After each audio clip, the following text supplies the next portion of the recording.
My goodness, I didn't realize the intro music didn't play this evening. Sorry, y'all. Good evening. Katie is desperate. Hades, a desperate girl. Two desperates. Alice, Adra, Donk, and Drapsnat. Those returning, nice to see you as always. And the newbies, nice to meet you. I'm Spriggan. Sprig's fine. I hope that you're comfortable and you have your chosen beverage and also water if that chosen beverage isn't water.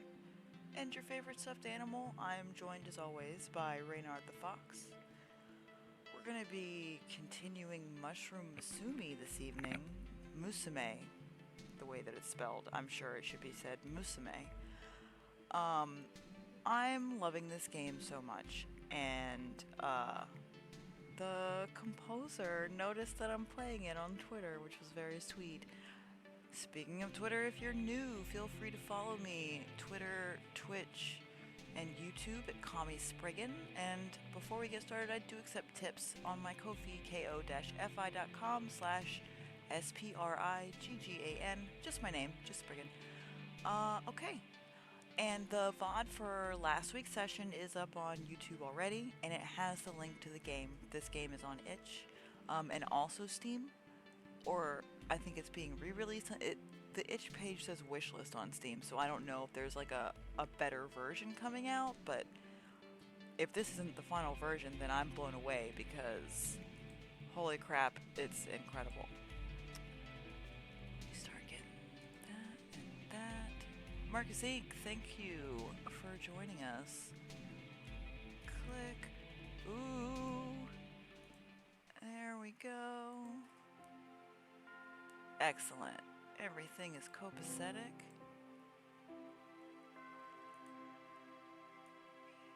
Move these over here. I really enjoy so much about this game just before we get started. I enjoy it's a very nostalgic art style. The score is beautiful and varied, and the gameplay is varied. I will say this game keeps changing as we play it, and I really, really like that for, when you download something off itch, you never know how big the game is gonna be. Like, you can tell, like, megabytes or whatever, but the game itself, how wide is the experience going to be? So it's always nice to have such a pleasant surprise. Not that simple games are bad. We played what was it, Hotel Paradise? Very simple, and that was great. And I even got kind of freaked out, but that's just because my brain is rotted by horror games. We'll check chat one more time. Everything looks fine. Zalzuruzhna Game of the Year Edition. Thank you for joining us. Alright. It's 8:07. I think the house is as full as it's going to get, and if we get stragglers, that's fine, because we could play this game for quite a while, and I think we wouldn't have repeated events. So, let's get cracking. Oh gosh. This is a later one. Yeah. Yes. What were we doing? Before I I asked to read you a story. Okay, we're listening to a story from the crone. Yes, the crone stoops in place across from you, resting on what you assume to be their haunches. We need a crone voice. Oh, this is going to be terrible. Apologies in advance. As they open the book, you feel enraptured, engrossed, enthralled. Before you know it, the words blend into a dappling of synesthesia that seemingly spirits you away to the land of story. As with many, this tale began in tragedy. An errant child, the kid was exiled from town, branded with heresy and derision.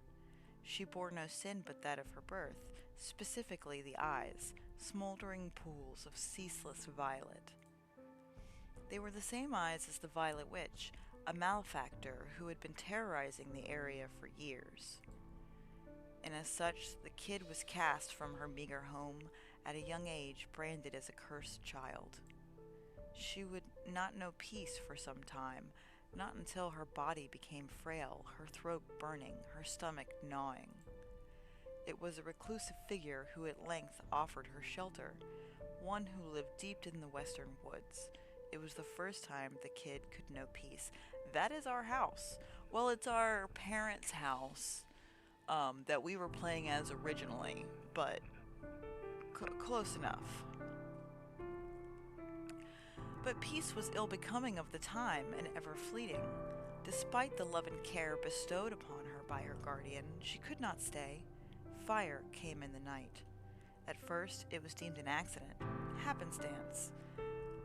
This piano is telling me the story right now, but the attacks became emboldened, frequent. As long as the Violet Witch roamed the land, the kid would know no sanctuary. She could only bring pain to those who would offer her comfort.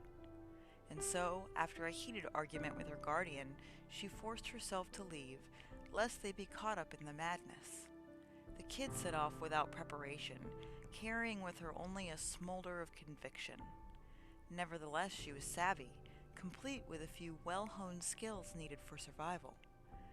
It wasn't long before she was well away from home, out beyond the threshold where the familiar woods fell away to shadowy hinterlands. Though according to rumors of the Violet Witch, her manse would be less than a day's travel southwest. And as it were, there were 3 ways to go about heading there. The Galdr's Highway, which the kid had been taking, dilapidated as it was, the old-growth forest, as unbecoming as it seemed, or the gentle riverbank. If we're getting a choice, I'm leaning towards forest, but say so in the chat if you've got a preference before we get to a choice page. Maybe they won't ask us, we don't know. I say as they continue on the highway, cut through the old growth, follow the river. All right, if you have an opinion. I am very strongly leaning towards let's go through the woods.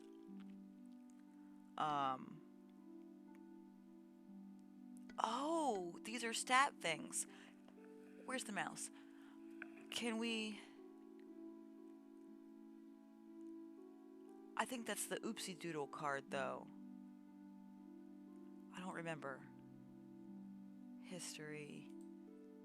Okay, so it doesn't matter because it's not affecting our stats because it's happening within the story and not to us. I still say cut through the old growth and head to the woods. Do you have any objections? Y'all look like you're fine with it. Rock and roll. The endless, pardon me, the endless canopy snuffed out any remaining light that was left to be found in the night's steady embrace. In spots, the trees grew in rows, as though meticulously planted. Other areas, the trees sprouted with wild abandon, cropping up wherever they pleased. But regardless, all trees towered as megaliths, altars to a forgotten time. The kid made her way through the harrowing woods, and as she saw the light of the manse appear just beyond, a glint caught her eye. There, buried in the trunk of a moss-covered tree, a knife stuck out, and from where its blade cut into the bark, opalescent buds sprung forth. The kid, needing supplies, wrenched the blade from its resting place and hooked it firmly about her waist. Oh, we gained the trait budding knife. Okay, so that's all we have. Oh, whoops, not what I meant to do. Did I skip a line? Though she thought for a moment, there was still enough twilight to search around nearby. Of course, it may not be worth it. If we can search more, we probably should, though. Oh, that was the same line. Just a few more steps, the woods were behind her, and the kid could enter the manse. So we can go in, or we can look around more, and I feel like we should probably do the second thing. Search the highway, search the river, continue to the manse. Let's search the highway. That's where we were originally. Yeah, that's what I'm going with. Doubling back for a bit, the kid decided to check out the Galdrus Highway. And much to their surprise, they immediately set upon one fine specimen of a branch. Long, straight, sturdy, it would make an excellent walking stick. Oh my god, a sturdy stick, or a club. Pleased with her find, the kid returned to the manse and found its front door to be unlocked. So we could only have taken 2 of 3. I hope those were the good 2. Feeling her stomach sink, the kid steeled her nerves and pushed onward. The Violet Witch's manse was regal, though disheveled. It didn't appear as though anyone had been home for some time, even if there was a distinct lack of dust on the surfaces. Very little furniture decorated the vaulted foyer. Exits on either side led to the library and the dining hall, where a spiraling staircase led into darkness overhead. Examine or travel.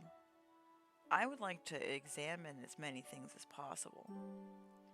The welcome sign, a potted plant, a grandfather clock, a chandelier, a suspicious corner.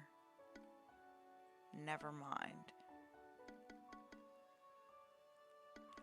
If we could only do one thing, then I'm picking the suspicious corner, and then we can pick a second choice. A portrait of the lady of the house hung menacingly in the corner of the room. Taller and wider than a full-grown adult, her eyes pierced into the kid's soul. Cut up the painting, do nothing. I mean, I guess it wouldn't suggest it. When we did get that knife, this lady might be really mad if we cut up her painting, though. Bird Nerd 420, thanks for joining us. I'm gonna cut up the painting. This lady, sets people's house on fire. She can deal with me messing up her selfie. The kid thrust their knife into the subjectively derivative piece of art. Wow. And rent the canvas away from the wall. The kid, burningly criticizes the quality of the art in the Violet Witch's house before destroying it. Oh. To their surprise, a fortified door with a magical seal preventing passage lay just beyond. When someone says a corner is suspicious, you know what I say. You examine it. And I'm right. Upon further inspection, the seal seemed to unlock with a spoken password. Examine or travel. Examine it further. Maybe we'll find the word. The welcome sign, a potted plant, the grandfather clock, the chandelier. That's where we were. Okay, cool. So the welcome sign might have a clue to the password. A flat board made of cork sat on the wall with little ceramic letters backed by pins pushed into the facade. It read, Live, Laugh, Spellcraft. Rearrange the letters. Leave it be. Yes. With a little creative tinkering, the kid changed the sign to read, all lifesteal. We're gonna continue to examine things. What is the plotted plant for us? A pitiful wilted thing. The kid's first thought upon seeing such a sad remark was to believe it to be desiccated. Perhaps she was right. Okay. Grandfather clock. An ancient clockwork soldier, tirelessly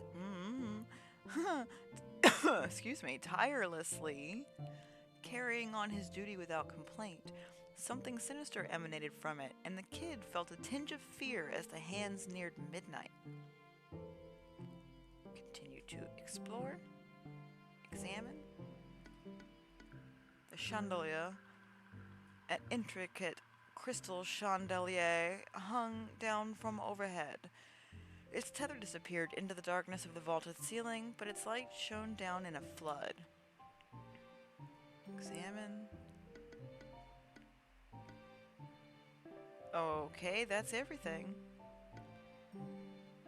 Go to the library, the dining hall, or upstairs. I really feel that the library might have a clue as to the door. We're looking for a word we have to say, and words live in libraries very often. Not always, but very often those two things correlate. The dining hall, I don't know. I mean, It's just making me think of Resi Village, you know? That's all I'm picturing, and I'm sure that's not it. Though, the painting, I don't know if the painting was just really big or if the Violet Witch is in fact a big lady.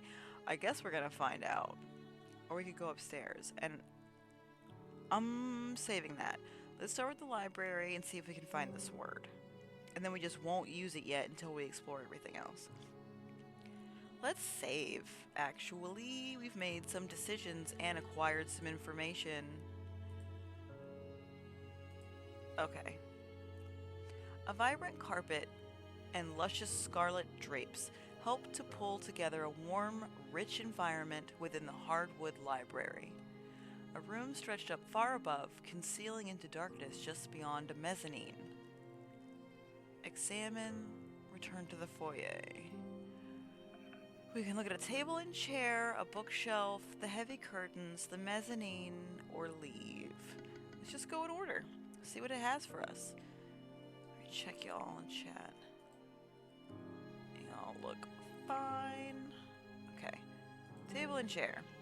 A comfortable table and chair duo tucked into the corner of the library. Mostly cast in shadow, it was hard for the kid to discern anything of note. We'll go over to it. God damn it. Bookshelf it is. Along with the majority of the library's wall ran a magnificent bookcase. As it were, several books stood out notably to the kid. Okay. Words, living in the library. We're getting somewhere. Read the first book, read the second book, read the third book, return the books to the shelf. Let's just, again, go in order. The first book says, the legends say that the first book the kid had set aside was a political satire on the salacious rumors of some ancient kingdom's arrogant new king in his new, less than visible attire. I know that story. So the emperor's new clothes, and the second book the kid set aside chronicled an ancient grieving ritual wherein an icy queen untethered herself in a moment of desperation and fell into an endless slumber.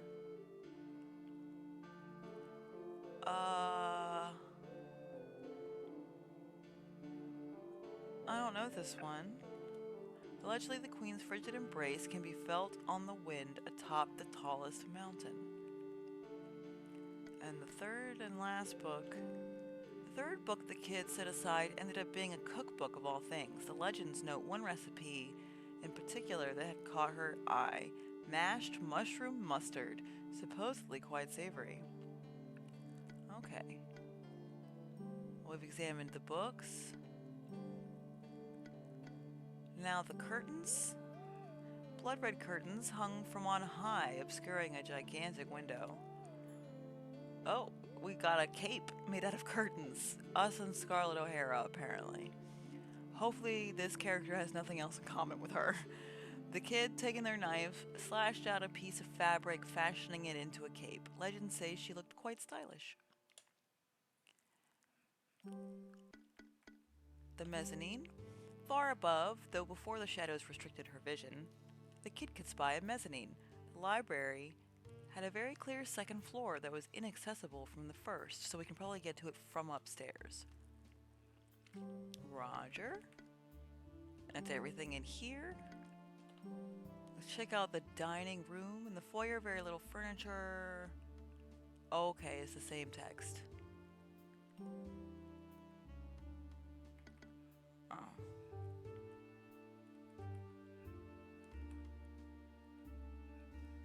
Okay, I just figured out the buttons.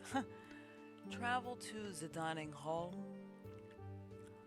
The dining hall was modest and cozy, though elaborate enough to default it as a place of sophisticated living. Tall windows lined the wall, looking out into an inky night, offering views for every seat along the extended table traveling the length of the room. On the wall, a portrait of a woman sat crooked. Interesting. And around the corner, a hearth sat blazing. It said that you don't think anyone's been here in a while. Okay. Someone's here, though. A hearth sat blazing beneath the bust of a stuffed boar. In the shadowy corner, a door led surreptitiously into the kitchen. Let's take a look around at the dining room portrait that's crooked. A tender portrait of a veiled woman cradling a silent, staring baby hung crooked on the wall. This is very sad sounding. The kid felt unnerved. The babe had her eyes. The hearth. A roaring fire heated the room efficiently, though beyond the flames there appeared to be a key. We've got a big stick, but it's a wooden stick. Okay, well, that counts apparently. The kid positioned their stick in the fire so as to retrieve the key. And while the stick burned in the process, its integrity remained uncompromised, though its tip retained an unusually persistent smolder. Can I see those traits? Smoldering stick and pantry key. We've got a fire stick now. Okay. Next, the boar bust. The taxidermied bust of a massive black bristled boar hung on the wall of the dining room. Its tusks looked ferocious enough to pierce steel plates as if not something strong. As if to pierce steel plates if not something stronger.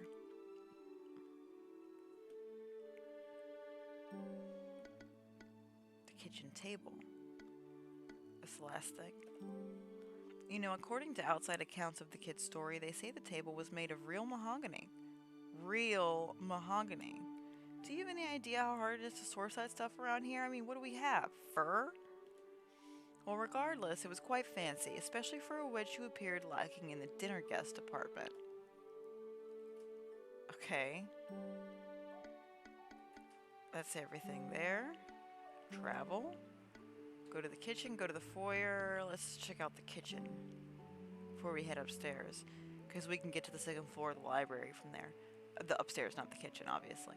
The kid entered the kitchen and found little of interest. Random cutlery and the lingering smell of stale grease littered the room. An oven attached to some counters, along with the rear side of the hearth, crowded around the far side of the room near a door leading into the pantry. We have the pantry key. We'll check the oven first. A standard brick oven, slightly ostentatious and certainly oversized. It didn't seem like anything had been cooked in there for some time. Maybe she doesn't eat. Stone countertops. Why are we breaking them? A slate countertop littered with cutlery. The kid couldn't glean anything of note. Okay.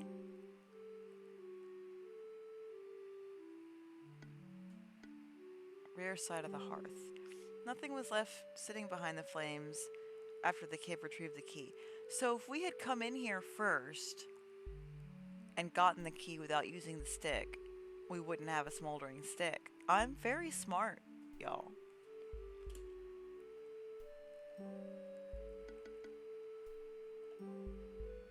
Travel to the pantry with our key that we got with our stick. The heavy chime of the grandfather clock declared, "The time is 10 o'clock." The pantry was dark, cool, and musty. Larger than expected for the size of the manse, it nestled unsettling thoughts into the kid's mind. Yeah, we're going to take a look around. Yes, let's look at the rotten foodstuffs. A disgusting pile of rotting food that made the kid feel sick. There was no telling how long it had been sitting there.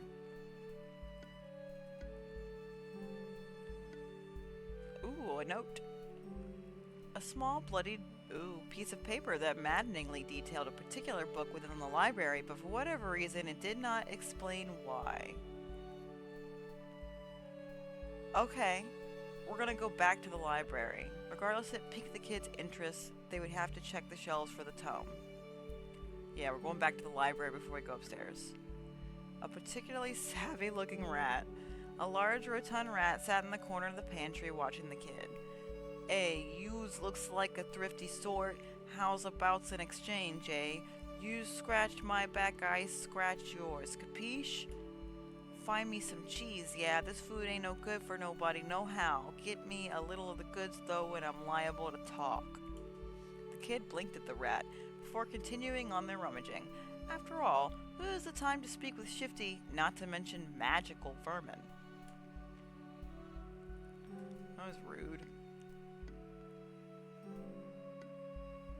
Okay, we're gonna head to... We gotta go backwards a couple of times to get back to the library.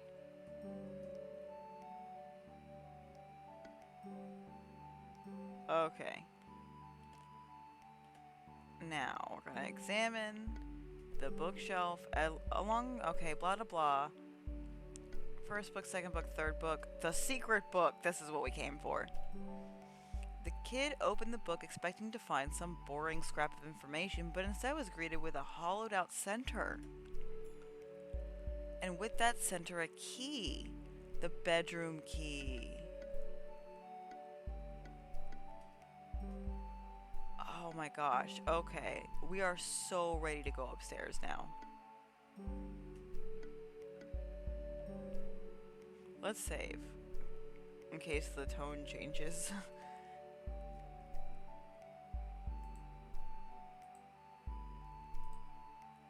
Check on y'all. Seem to be doing well. Okay, fire away. The kid found themselves in a, might I say, dramatically lit hallway. We're talking candelabras, stained glass, the works. The hallway only led two ways. Downstairs back to the foyer and into the manse's bedroom at the opposite end. Well, lucky us, we have a key. We're going to we can examine a surreal portrait. The kid studied the portrait in the hallway. It was of a familiar-looking woman caught frozen in an expression of surprise, as though she had not expected acknowledgement. Is she trapped in the paintings?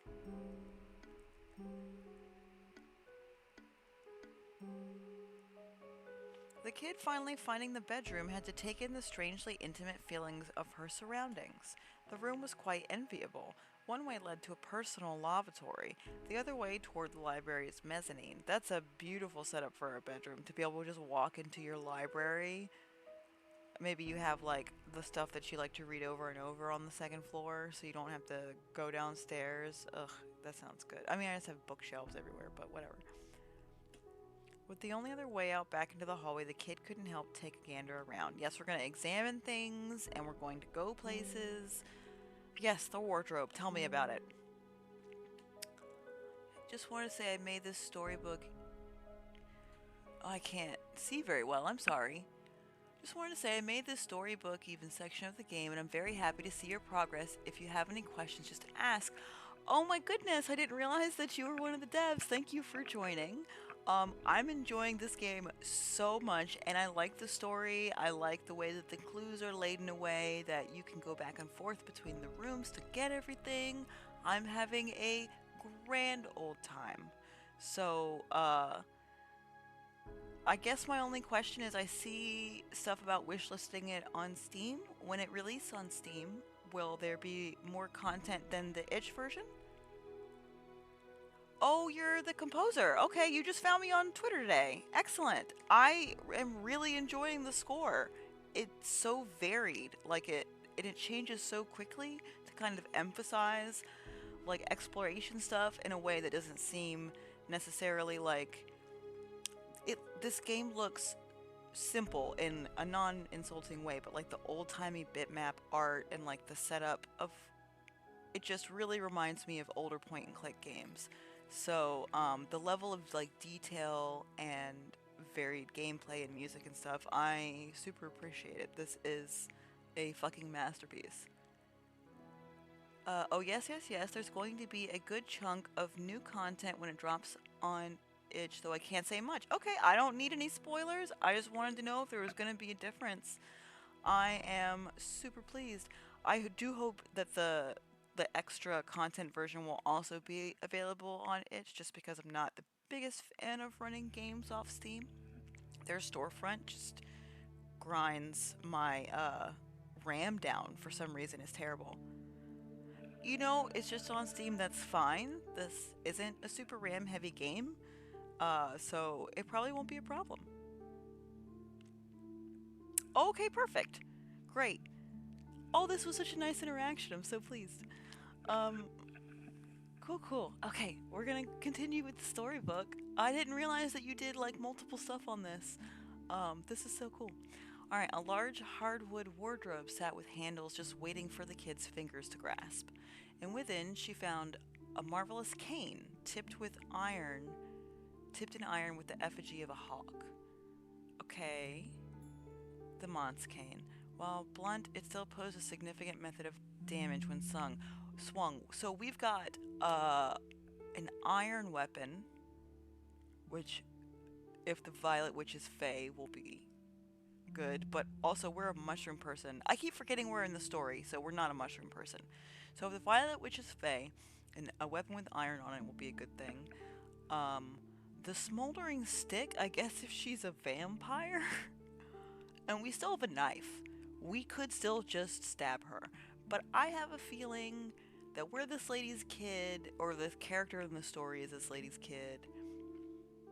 I still don't know what the word is, but we're gonna figure it out. We have more stuff to look at. The polished vanity. A beautifully simplistic vanity sat in the corner of the room.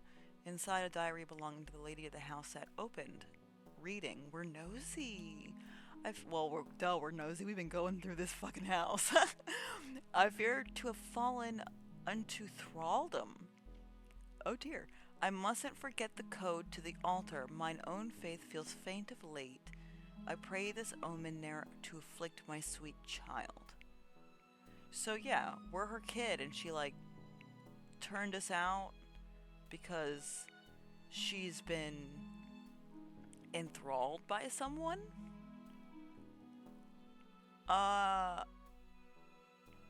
There's that book about the grieving ritual downstairs, but it's not super specific. Remember it, remember the code, ye tired wretch. Epiclo? Oh gosh, where's my phone? We're gonna figure out how to say this word. Kind of looks Greek. Epicloe? Oh, okay. Epicloe is a genus of fungi. Okay, we're staying with the theme. This is talking about us, the mushroom person, somehow from within the story. Alright. For the sake of thy daughter, we're gonna remember Epicloe. And when I looked it up, there is an umlaut over the E, so it's definitely Chloe and not Chloe. Alright, anything else? The vanity, a regal 4-poster bed. A majestic 4-poster bed took up prominent space within the bedroom. Y'all, we've been playing for 40 minutes and I haven't said it because I am enthralled. I have been taken by thraldom of this game. Everybody drink water. We haven't been doing that. We usually do it every 20-30 minutes or so. Delicious nectar of life. We're late. Take 2 sips to make up for it. Even though it's my fault. And I'm undoing it by immediately taking a sip of coffee. But I've been up since like 5 o'clock in the morning, so.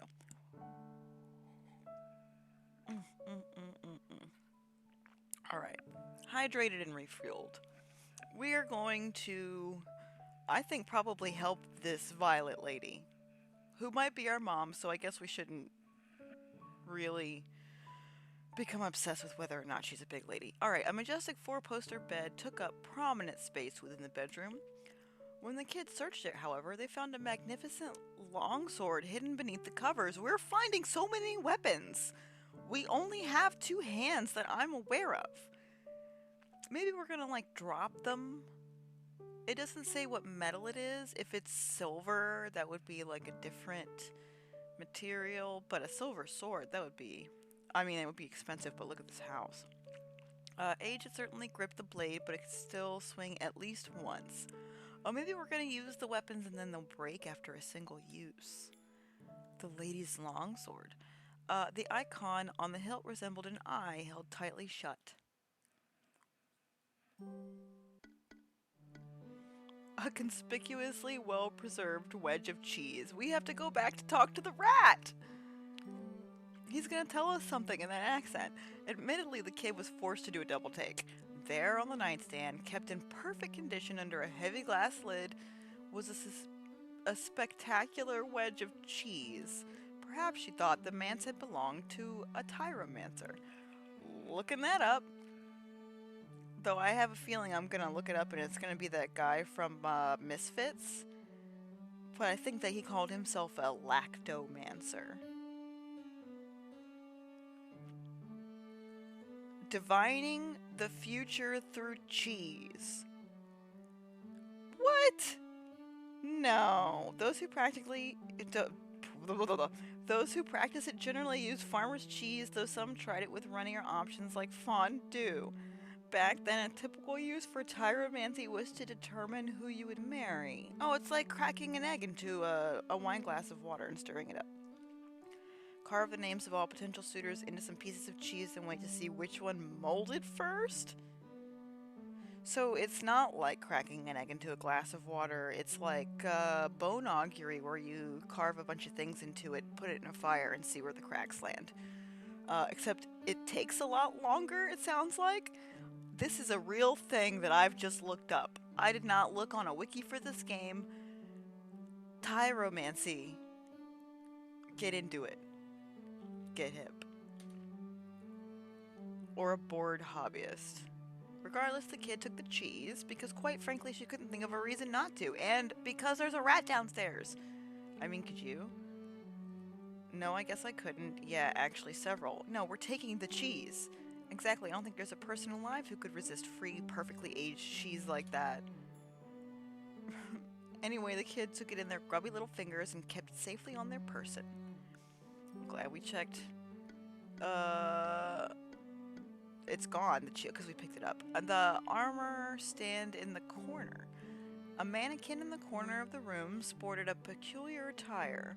Armor, though ceremonial, as if meant to slip over regular clothing. Are we going to get completely kitted out and go rescue our possible mom, big lady Violet Witch Woman from her own basement and also potentially thraldom?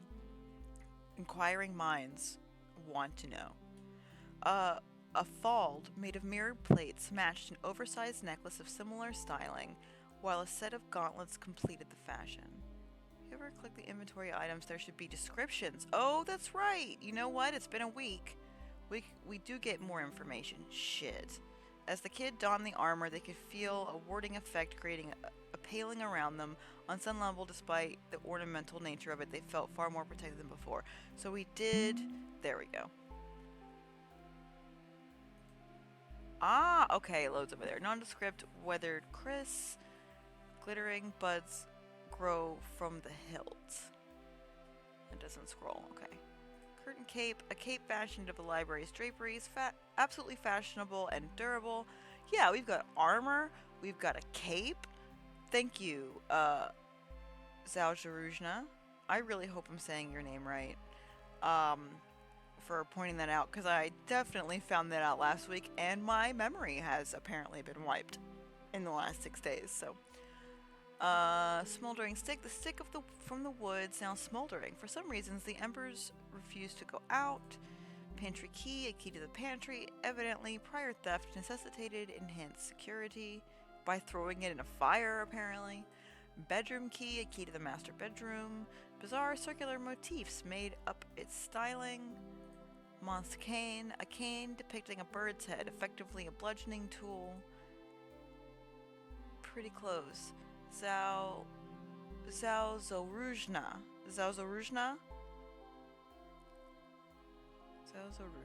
It's very pretty. Compliments to you or your parents, whichever of you picked it. I would like to know what it means, if it means something, and where it comes from.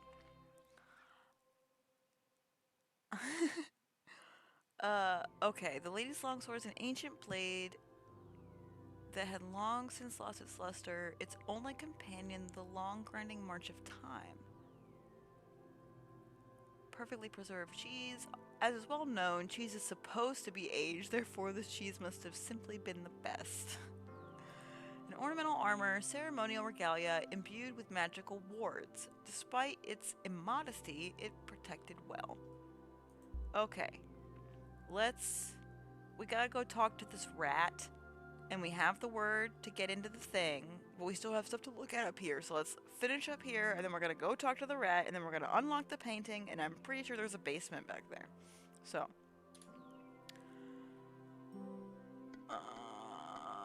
Okay, that's everything in here. The mezzanine. Let's go through her bathroom first. You can find a lot about a person by looking at their bathroom.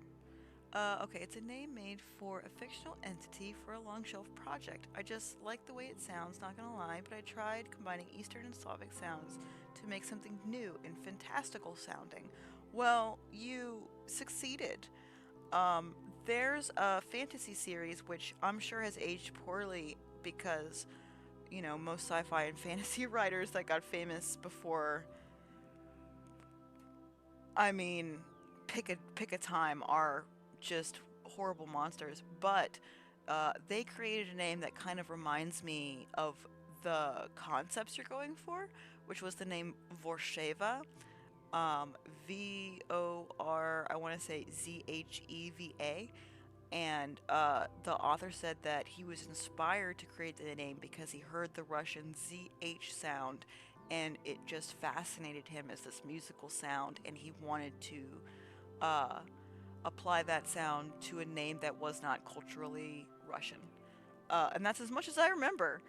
The author was Tad Williams, and the trilogy was Memory, Sorrow, and Thorn. Holds a nostalgic place in my heart, but also have not revisited it since high school, which was definitely 20 years ago for me. So, no guarantee as to quality in hindsight. Great world building, if I remember correctly. Decent dialogue. Anyway, let us bugger on.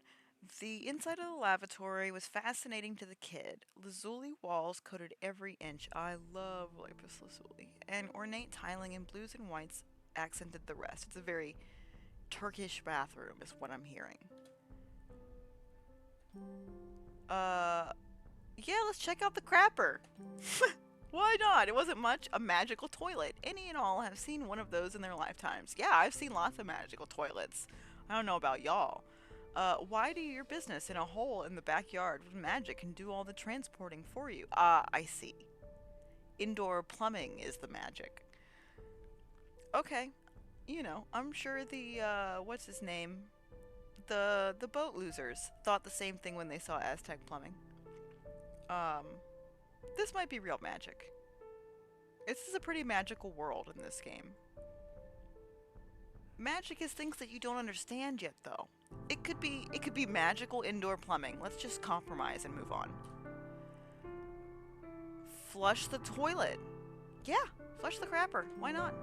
The kid flushed the toilet. Magically, the water was whisked away, and in a similar fashion, it was refilled into the bowl. Truly, a marvel of magical science. I was right, it is both. What else do we have here? A simple cabinet. A basic wooden cabinet sat at the end of the lavatory opposite the toilet. Inside, it held only one item, a single roll of extra toilet paper. Are we gonna take it? Naturally, the kid took it. Creating mischief in the realm of one's most vulnerable activities brought a delight to her that was rarely matched. Hopefully the kid does not find some magical plastic wrap when we go down to talk to the rat and then come up and magically put it over the magical toilet. I can't believe we stole this lady's toilet paper. Plus, toilet paper is a remarkably flammable substance. Ah, and the kid understood that well. We can put the toilet paper on the end of the smoldering stick and make a torch, is what I'm sensing. What else do we have here? We've been through her stuff. Okay, let's head over to the mezzanine.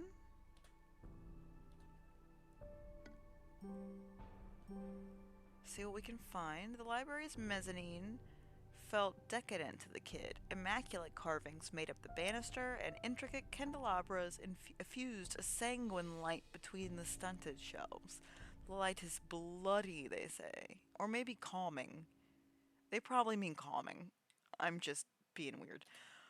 The magnificent window at the far end of the room was covered by blood-red curtains, trailing far below to the ground floor. A fall from there would have caused grave injury to the kid.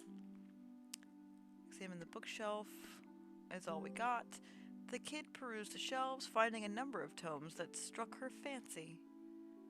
Book 1, The first book the kid set aside lamented the journey of a lone knight's spirit, one who, even after death, continued to stand guard beside a frozen queen who is the only one to have claimed his heart. Oh. Book 2. The second book the kid set aside pored over fantastic detail about how best to host a dinner party when one's guests are beings from upper and outer planes of existence. I wonder if you still have to do alternate seating. You know, like Deva Demon, Deva Demon. Do you have to put all the arch entities at the head of the table? Or is it done to put the archdevas at the head of the table and the archdemons at the foot of the table? Is that too on the nose? Do they prefer it that way? Is the foot of the table automatically just the part closest to the fire because that's what makes the demons feel more comfortable? I'm really overthinking this. As it turned out, the key was an excessive stockpile of horseradish and a can-do attitude. Yeah, fuck it, I believe it, that otherworldly entities love spicy food. Who doesn't? Book 3. The third book the kid set aside laid out the steps to reforging the might and magic of a lorn sword that was a blade in which the power had been lost when the one who remembered it passed on. The restorative ritual relied on several key items. We have an old sword and we have lots of items. An effigy of the faith once belonging to the weapon. A knife with the power of rebirth to draw and drip the new faithful's blood upon the effigy and the weapon in question itself. An effigy of the faith.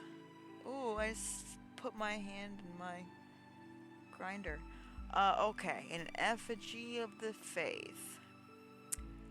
Is the bird a holy image? I'm not sure.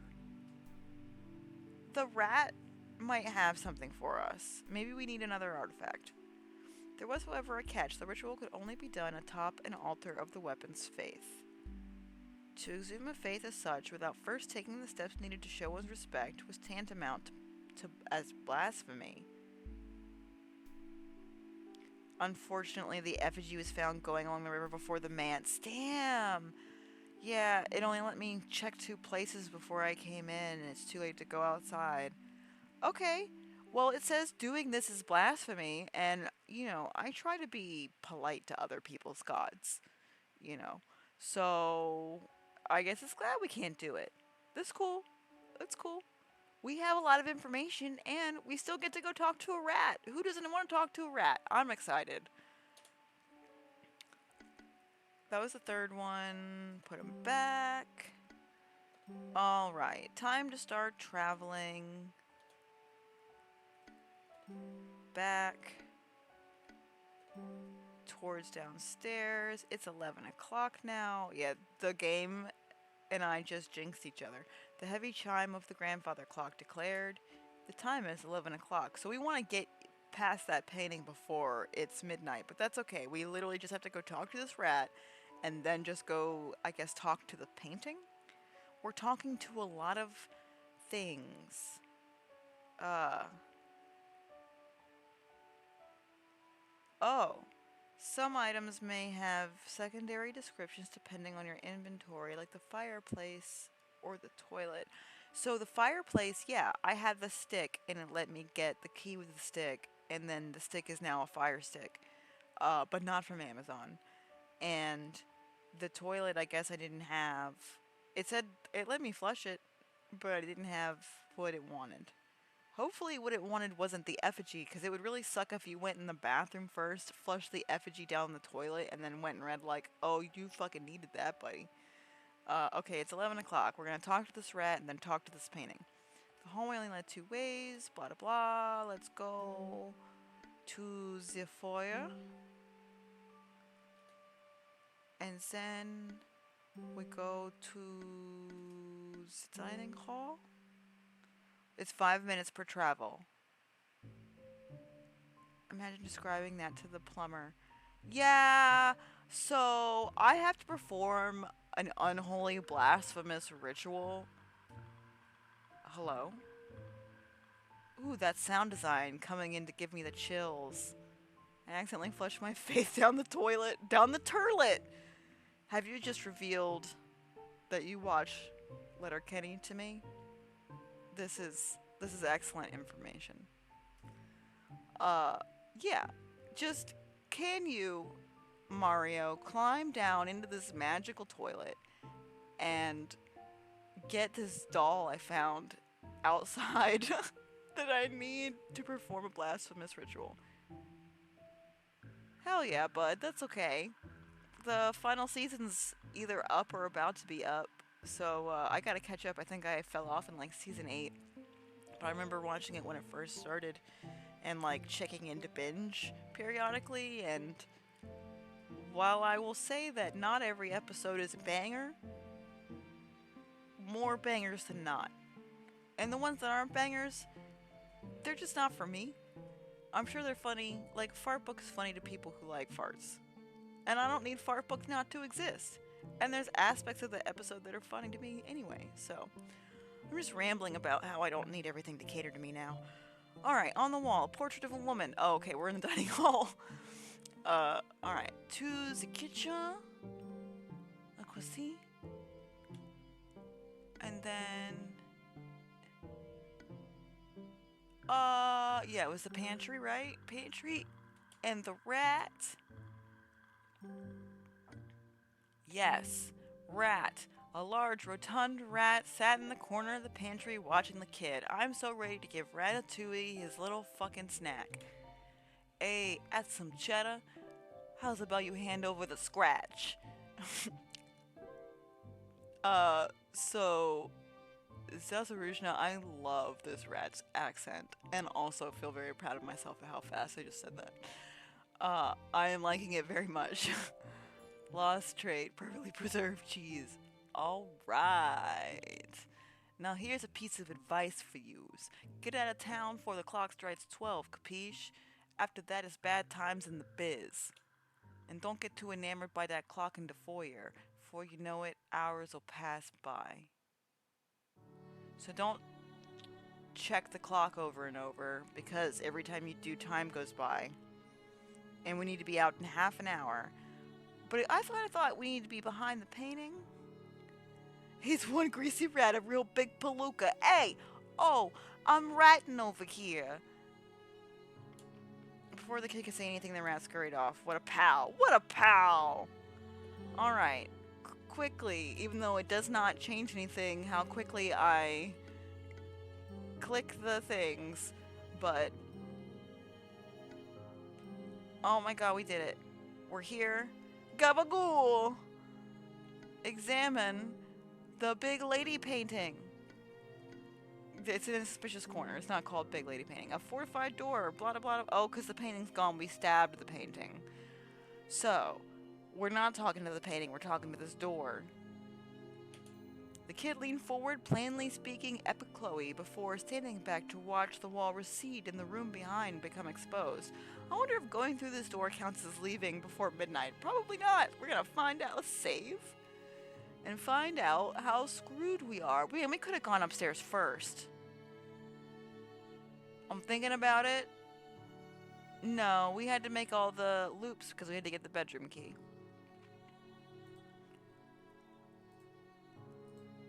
Alright.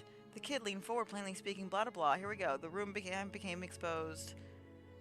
We're gonna examine the shit out of this room. What? Oh, okay. We have to decide to go through it.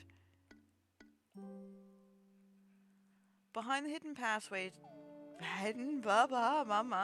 Behind the hidden passageway... Again, I've been up since 5 a.m. The kid wandered through a brief, dark passageway before emerging at an intimate stone chapel ending in an occult altar. Goddess Hecate and the unclean thing shall crawl before me. A statue depicting the lady of the house stood in the corner on a dais, and pews lined the length of the nave. Does she have a church to her fucking self in her basement? I keep assuming that there's stairs going down to this behind the painting door. And I have no confirmation if that's the case. You're gonna examine some shit. The immaculate pews, the aged statue, the perturbing altar.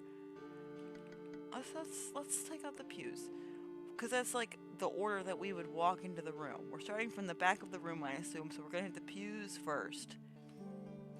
A set of 6 hardwood pews that lined the way to the altar. Each looked immaculate and unblemished, save for one, near the front. A singular seat had long been worn away, so one person comes to Big Lady Church. But they come a lot.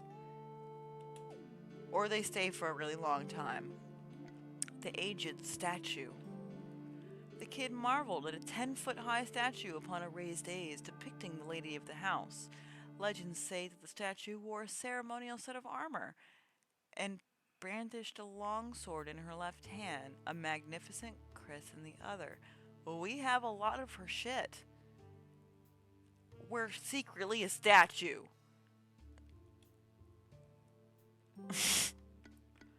The perturbing altar.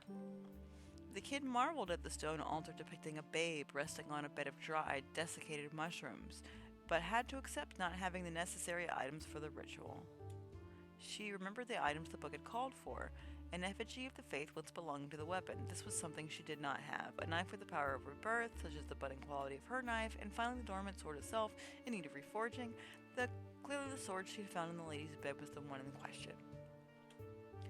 Yes, if she could only bring these items together, then she would be able to create a weapon for herself that may protect her from the evils of the world. So, I wonder if I can just go back outside and get it. There's nothing else to do here. I'm gonna walk out. Can I do that? No.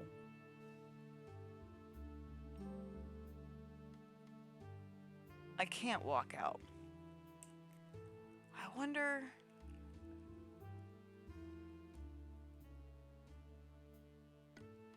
Go to the dining hall. We've got... Nah, that'll exit the event.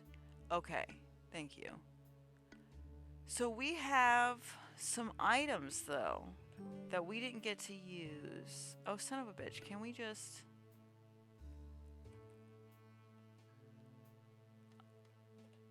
For fuck's sake. Sure, let's just pick examine. Oh, but I shouldn't do that, because if I examine something, time will pass. I have a smoldering stick.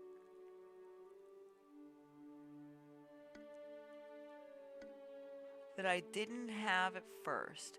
The potted plant says that it's dead, but I should be able to touch it with the flower knife, I would think.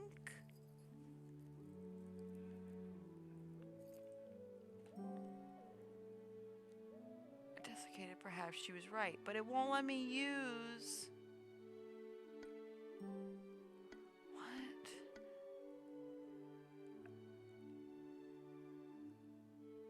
Time won't pass on examine, just travel, or if you examine the clock. Okay. Well... Oh, I keep doing this when I mean to just cancel the travel.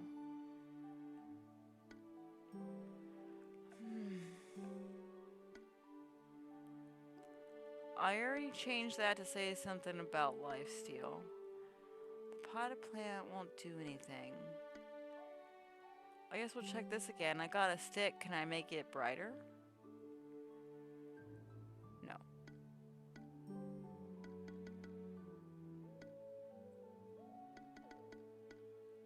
I mean, I doubt it's going to do anything different, but let's check.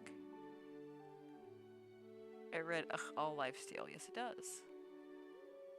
Rearrange the letters again. Do it. Ah, I could have done this some more. Well, that makes me wonder if I examine things more than once. Shit. Okay, with a little creative tinkering, the kid changed a sign to reach you pull a evil fart. Do it again. Do it again, I say. Spectre hag fail. Do it again.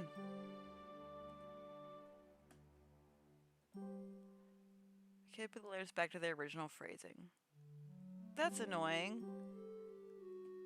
Live, laugh, spellcraft. We'll leave them alone.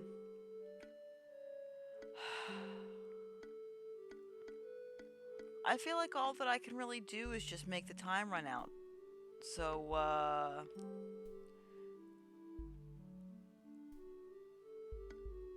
wait until midnight. There we go.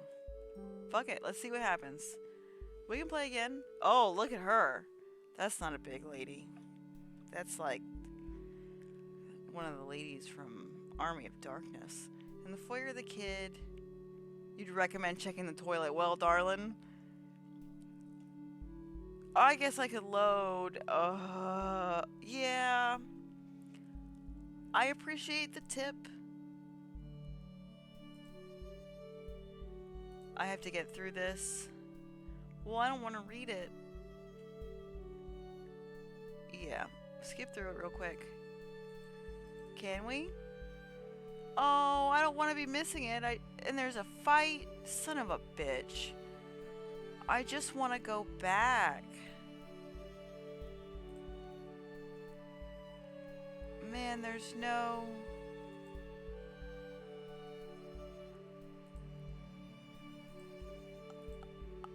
Okay, y'all, give me a second. I'm just gonna close the game because there's not a way to load.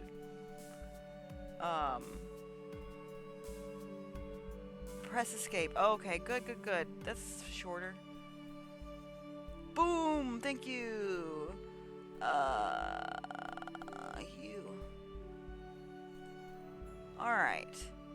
We do have to go back into the place.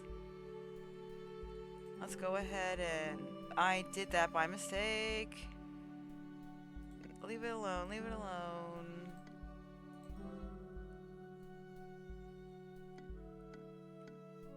Okay. What? Why? Why are you not... Okay, there we go. Would not select for a second. Okay. We will get the information. In case it's important that we know the things that we have already read. Return to the foyer, and then we're going to head back upstairs.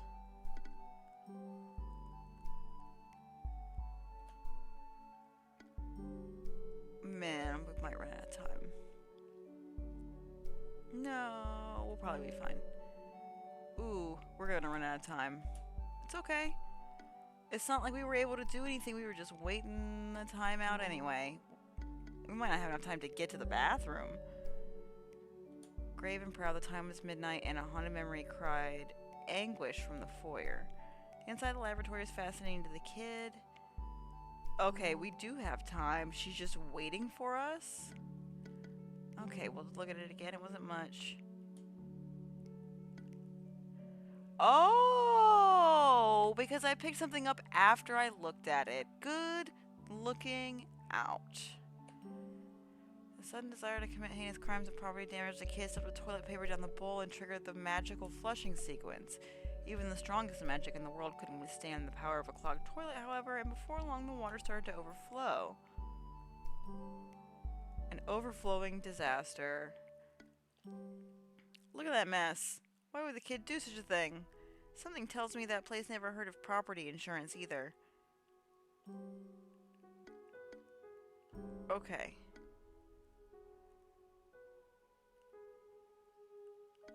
I guess let's see if it tells us something different. Is there anything else in there? I got another one. Oh. So I can still make a torch if I want to. And I can't do this again. So I have the toilet paper back.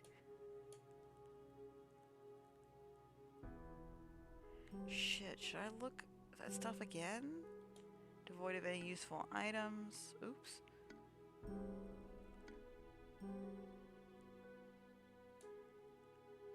Unfortunately, the information she was able to find was vague.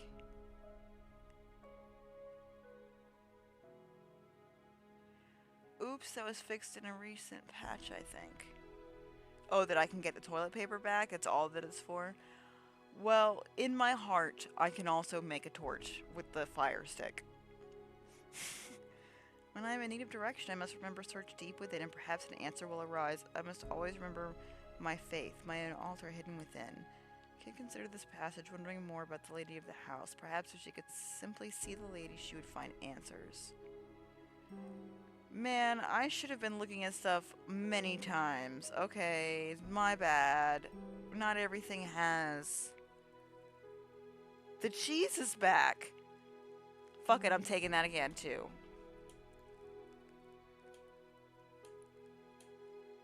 I guess I couldn't. Cool. Is the armor stand naked, or can we wear 2 sets of armor at once? It's empty. Can I read the books a second time? The cheese is the other half of the toilet paper bug of cheese and toilet paper.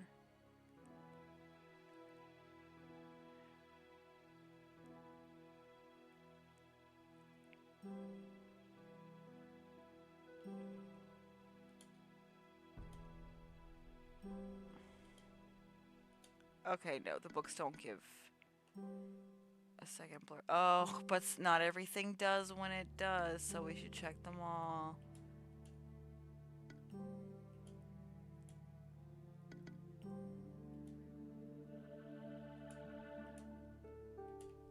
No, that was the big information there, so. Okay, well, does that mean I can stuff the cheese down the toilet also? Because I'm about to try.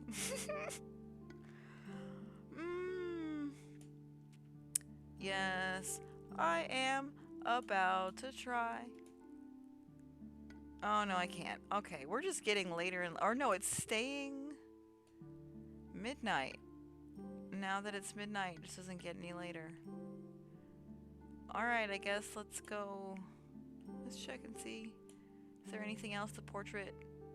The kid studied the unsettling portrait in the hallway. It was of a familiar-looking woman, frozen in an expression of anger, as though enraged by acknowledgement. She's got a different expression on her face.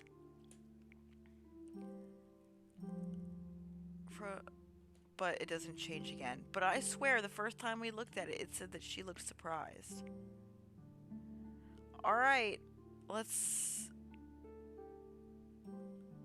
go do this. In the foyer, the kid felt a horrid chill in the air. Suddenly, she came face to face with a shade of the manse's matron. Though a formidable opponent, it was nothing more than the poor witch's memories made manifest. There was no time to think. The shade saw the kid as an intruder and intended to make the consequences known. But the kid had no intention of going down without a fight. Water leaked all through the room, raining down and hurting the shade. She doesn't like water. Thanks for the tip on the toilet. The kid thought briefly about what to use against the shade, pulling out a smoldering stick. Hello? A swanky cane, a budding knife, or a longsword. Oh, God, I wish I had saved. She's a ghost. We don't have any salt. We don't have an item of faith. Let's see if it lets us do all of them.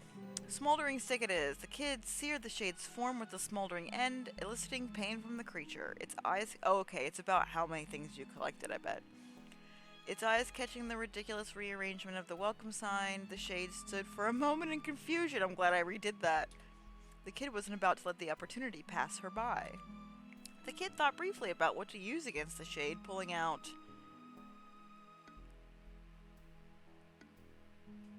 I want to use the magical knife. It's not too late for a fresh save.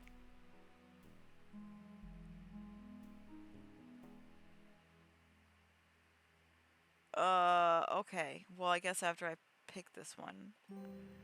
The Kid stabbed the shade with her budding knife, searing it with magic. Okay, I see. Now it does bring that up when I'm just reading, so I'm like super focused. With magic and eliciting pain from the creature. The shade initiated his share of the combat by reaching high and striking down with an incredible claw attack. The passion of the fight had been ignited, the dance with the foot.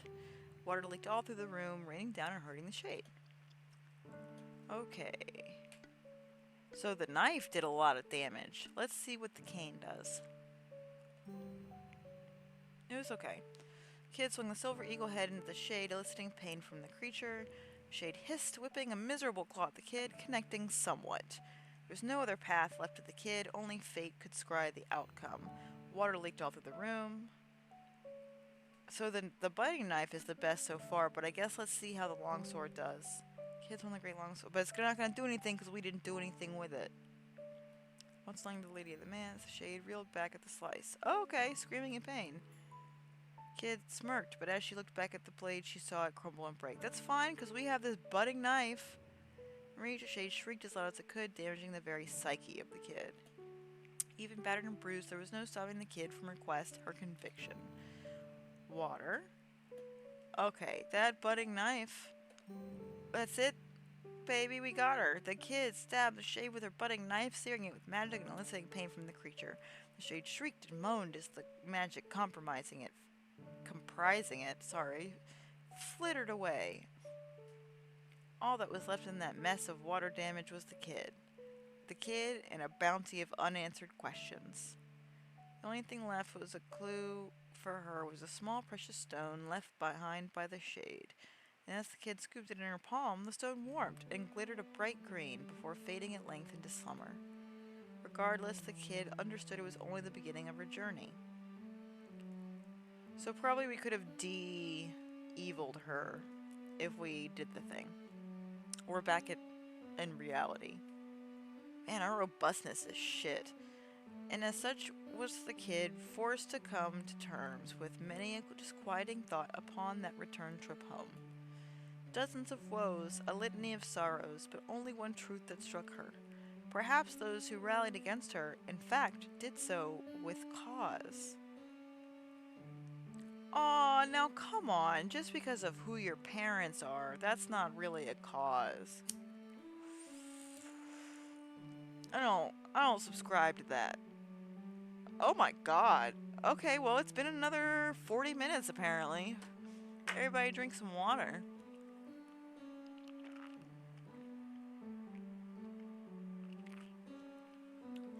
Congrats, you did it. Don't worry about not completing the ritual. That just gets you a big Unga Bunga stick. Okay, cool. Well, and also, like, us in real life, we would have the big stick, which is interesting. Like, if we're carrying it out of the story with us. But I like stuff like that. Oh man, what did I watch? There was a thing where you could go into a... It doesn't matter. I will probably play it again. This is so enjoyable. And I very strongly feel that it'll be different each time.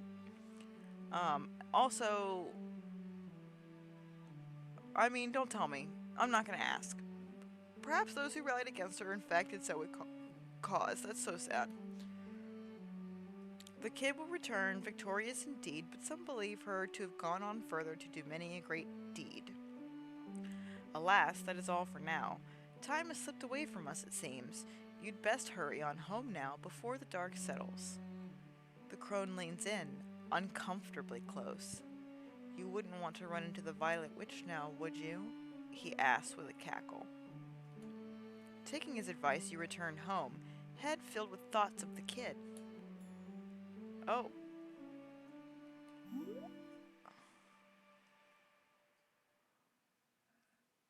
Where's my mouse? There it is. We just got something.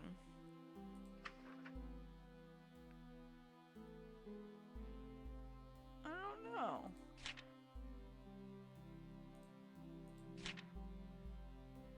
I don't see anything new.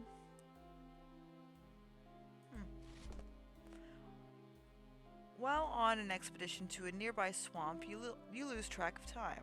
That was a new song unlocked in my orchestrion. Ooh, okay, that's up here. Or no, that's in the almanac. My Mushipedia. I found a wax cylinder. Super dope. Acheron who waits. Can we...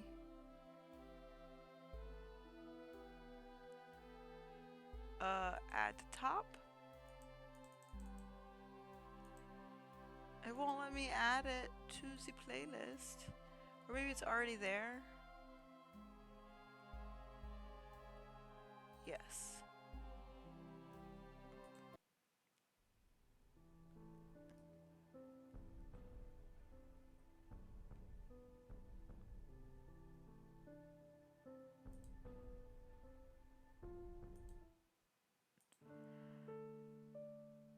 Oh, okay. And then shuffled everything. Acheron's still in there. Okay. There's so many little collecties. I'm enjoying this so much. I'm gonna be playing this game forever. Alright, well, okay. We're on an expedition to a nearby swamp. We lose track of time. The sun has already set in the sky, and the trees surrounding you seem more menacing now. As you contemplate your situation, you try to figure out the best thing to do. Follow on a random road. Keep cool and calmly evaluate your situation. Sleep in an abandoned building. Look for help. Wander through the woods. Okay, so that's what I was looking at before. So, this stat is associated with physical strength. It's over 2 hours of music so far. Steam release should have around 3. That's excellent. That's so much like, where do you find the time? Okay, by growing emotions or a loving, growing emotions, ideal growing conditions, which I seem to have had when I was growing Nisreen, but she is, dripping and not robust. The next lowest is mycelium, increased by the right nutrients or things that nourish the soul. So, one of these things is going to nourish the soul. Follow a random road. Keep cool and calmly evaluate. Sleep in an abandoned building. Look for help. Wander through the woods. Well, since you're here, I do actually have a question. These, logos that are on the cards, like this one is, oh, that's not a D20. What is that, a D12? This, I don't know what this is. It's like the ghost of a tree stump.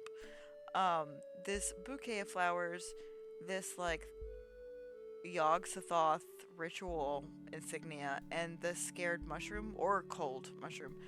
Do these indicate the stats? Like, does one of these mean dampness? Does one of these mean mycelium? The second one is ice. It's ice.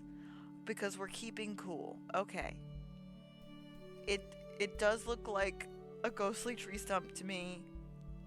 I'm sorry that I said that. I meant to glean some content. Some do indicate stats. Okay. I want to improve my mycelium. The Yog-Sothoth one is potency. Okay.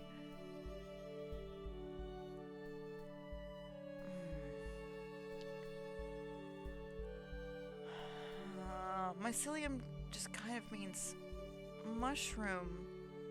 That's a mushroom, and this is flowers in the shape of a mushroom.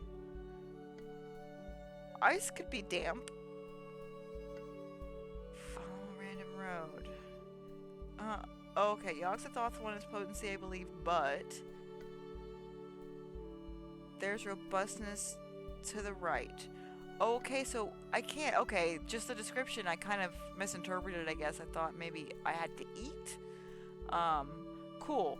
Hopefully, maybe you'll let us gather some food. And you need robustness due to one of your traits. Okay.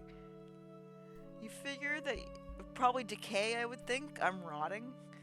You figure that you've lived in this area. Oh shit, I did that by accident. God bless it. Oh, I just keep... Alright. I can do this. I can operate a computer. Oh, I rolled a 4 and failed. Alright. You figure that you've lived in this area your whole life. You know you can wander at night without incident, and if anything were to give you trouble, you're strong enough to defend yourself. You hear a distant howl and move yourself quickly. After a while of trying to figure out your way back, you finally spot a familiar path, guarded by another wanderer of the night, the wolf you heard earlier. We don't still have weapons. We don't have shit. Nisreen, you have no weapons. We got a bell. We could ask the scholar to come talk to the wolf. Or we could ask the tooth fairies to come beat the shit out of the wolf. Well, let's find out. You run as quickly as you can towards your home, which attracts the wolf's attention. Yeah, you're acting like prey.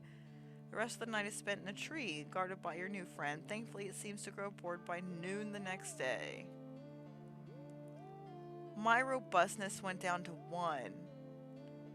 One evening, you witness a strange occurrence as you approach your home. A pair of humans are huddled in a nearby bush, watching your house intently. That's creepy.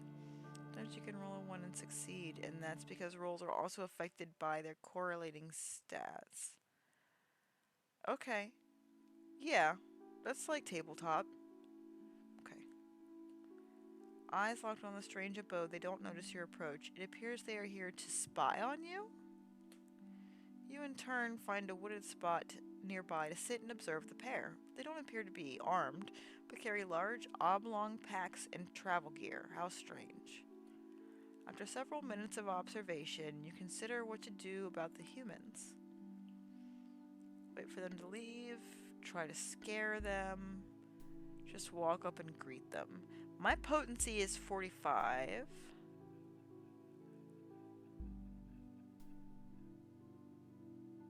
What if they're here to eat me? It says I'm tasty. I don't really want to scare them though. Oops. Aww. Okay, good. I did pick the one I wanted and it was a passing roll. I thought I accidentally scared them by accident. Finally deciding they don't pose a threat, you casually walk toward the hiding spot, calling out a friendly greeting as you approach. They turn to you, wide-eyed in amazement. It really is here! Yelps. One yelps. She actually speaks. The other one chimes in excitedly. They look like academics, field researchers. Still confused, you inquire what it is exactly they want from you, which leaves them at a bit of a loss. To, see you, I suppose. We wanted to... The second researcher interrupts. To see the legendary mushroom creature of the witchy woods. The two explain to you that they seek out unexplainable events concerning unknown creatures and simply look into the matter. How curious. They're, cryptozoologists. Even though I'm not an animal. They're 40 and... somethings. We really should be heading out, one says nervously. It is said the Witch of the Woods kills any human who wanders the woods at night. You wave them away uncertainly, considering the creatures they spoke of, yet undiscovered, unique encounters. It's strangely fascinating. With the unusual experience, my potency went up again. I'm very potent, but weak as shit. With the unusual experience still occupying your thoughts, you retire for the day. Your body is quite resilient. However, in recent days, you feel as though some component key to your composition has failed you. Oh, I've just lost my robustness, probably because of the decay. As you carry on, you realize your steps have grown slow and cumbersome. Every move forward feels like trudging through slush, and before you can even think to look down at your legs, a distinct weakness overtakes you. Your chest feels hollow. Your neck feels slack. Your eyes trail downward, and where they should land at your feet, there is only a foamy, disintegrating mass. For a second you think to panic, but you don't seem to have the energy for it anymore. All the energy you have left is being returned to the earth. And as the last of your cap dissolves into the ground, a moment of calm washes over your psyche. Perhaps it's the release of death, or the beating heart of the cycle born anew. Regardless, there is only weakness, then release, and finally peace. ending. Can't keep it together. So yeah, I decayed. My body could no longer contain itself. That's our first life.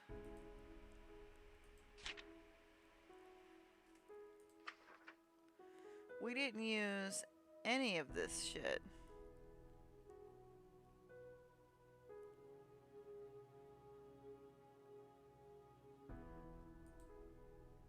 You should have a new ending in your now expanded almanac.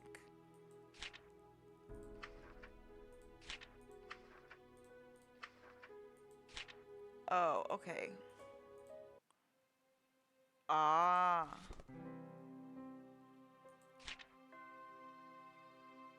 Ink cap. A shaggy mushroom that decays into a black slime over time. So we kind of knew we were going to end up there, but that's dope. Okay. That seemed to have been like a second tier mushroom. Okay, so we've been playing for an hour and a half. We can start a new mushroom. Let's try and get to a glimmering music box. Your most used cast iron skillet and a dark weathered tome. Okay, so I think I said the music box the first time. So we'll say the tome. Hello?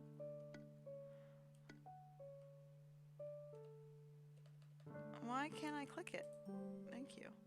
Once it had been said the recluse that knowledge is power, they weren't sure about that. Books often contain fanciful things that the recluse never got much use out of, but perhaps they would be more useful to their daughter. She simply gave a chuckle. How perfect. After their brief detour to meet with the witch, the recluse resumed their normal day-to-day. Second day, slept more soundly. They elected not to think about that, though. Instead, when the morning came, do what they had to do. 2 more and give you what you want. What is the next thing? We have to pick a chore. Test the elixirs. Attend to a certain matter of obnoxious laundry basket. These are different. Let's be the poison testers. The card icons in the first 2 acts correspond to stats a lot more than Act 3. I kind of had a feeling. Oh, well then I don't want to pick this one again, because that's the icon that was on the last one. A certain obnoxious laundry basket. Let's be sentimental.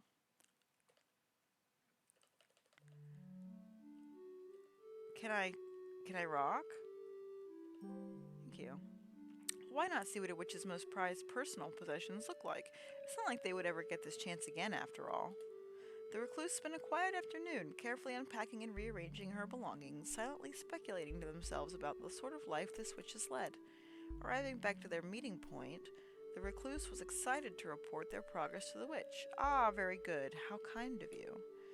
To quickly wipe themselves down, that's the same. Okay. Last night without a child. Witch is waiting. Something bright that will suit her.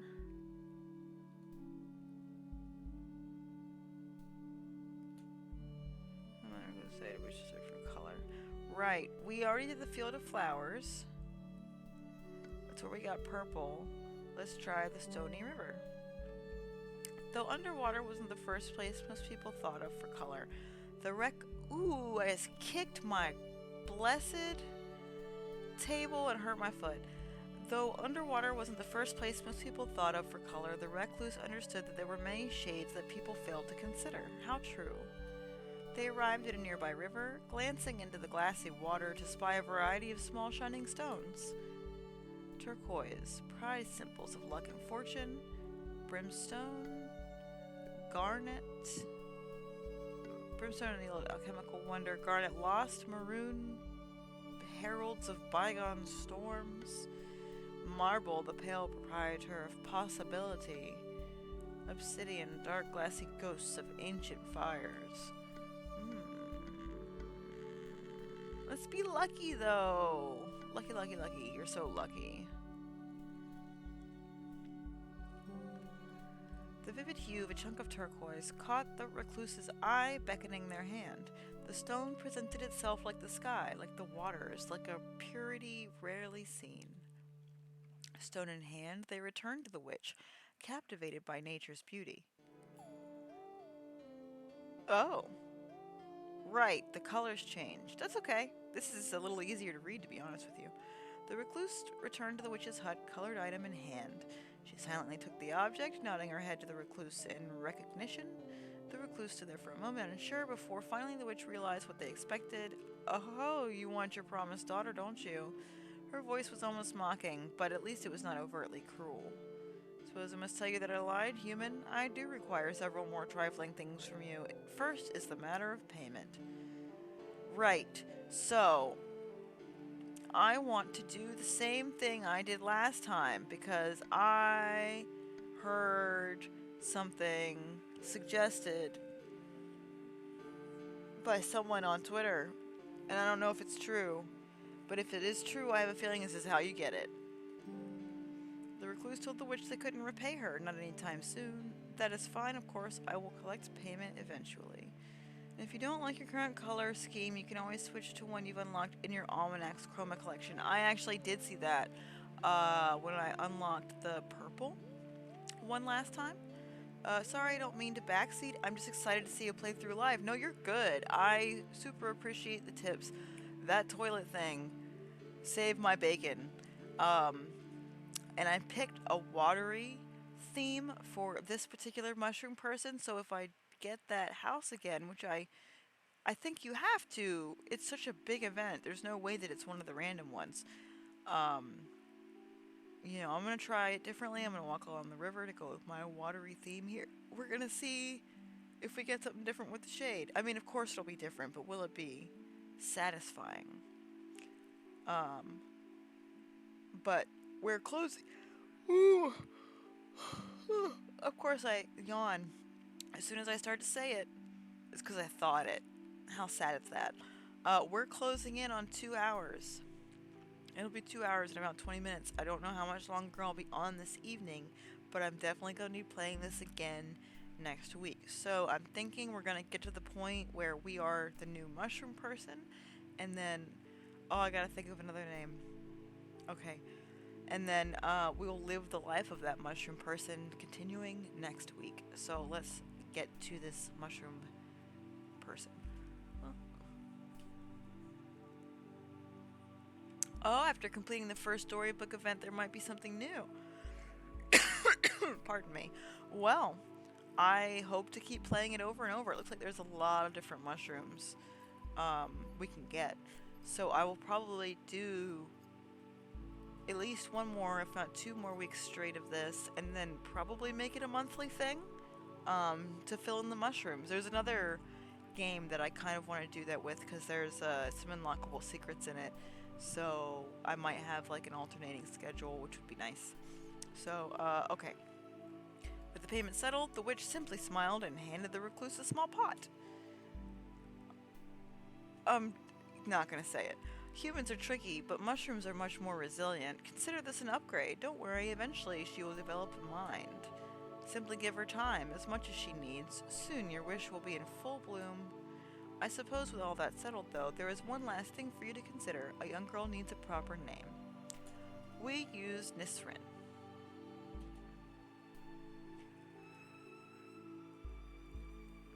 I dub this new daughter Leal.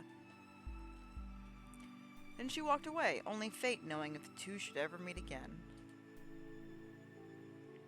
Chapter 2, Cultivation. Right, we need to grow ourselves.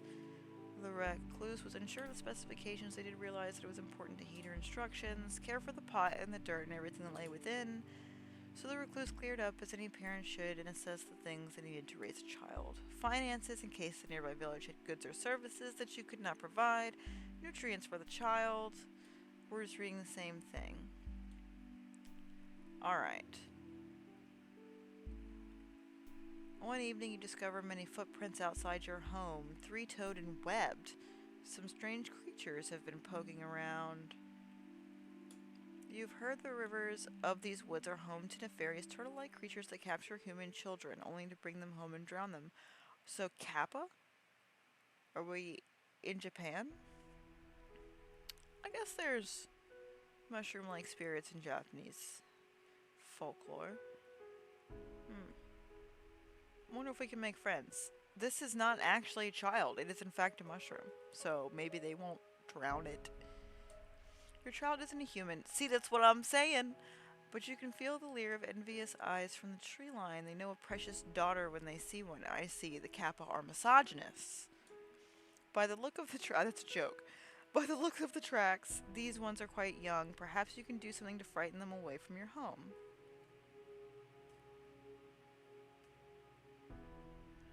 Oh, it is Kappas? I got it right off the bat.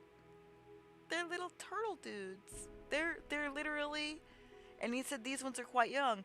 These are literally teenage mutant turtles. No confirmation yet whether or not they're ninjas, but they could be. Or are you saying yes it's Kappas, or yes are we in Japan?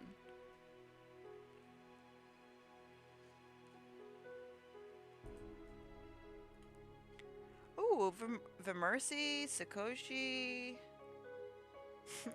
fucking Ray. Sophia, haven't seen you in a while either.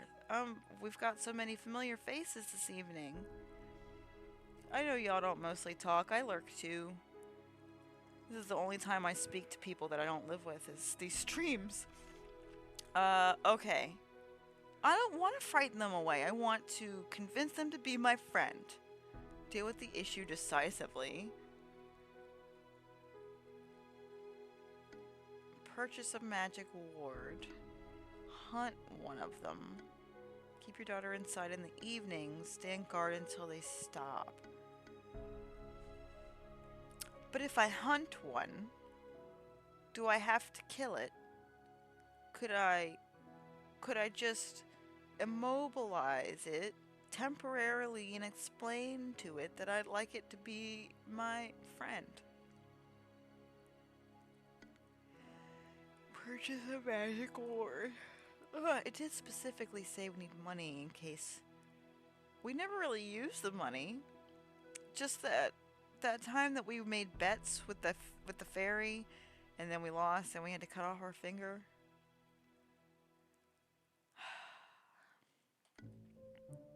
I want to hunt one because I want to see if I can talk to it. Things may be dangerous to children, but a healthy adult can easily catch and kill one. No!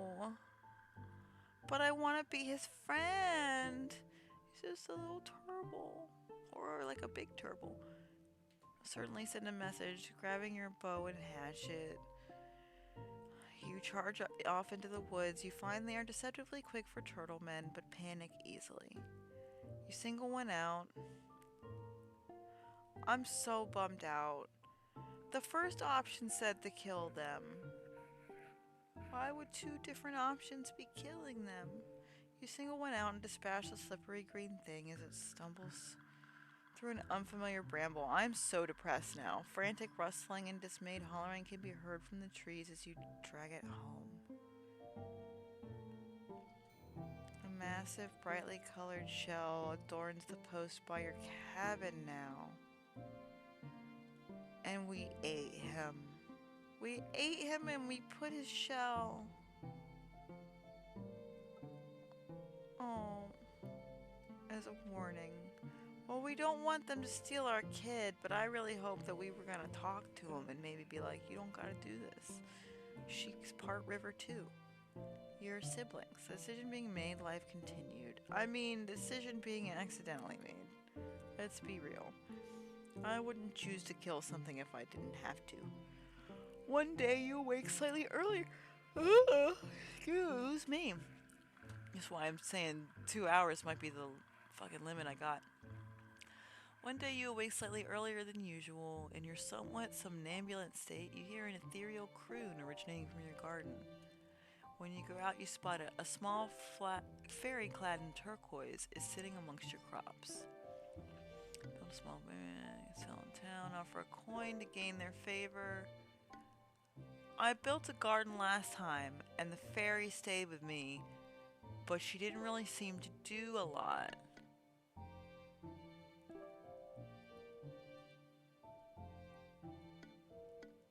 But a loving presence is good for robustness.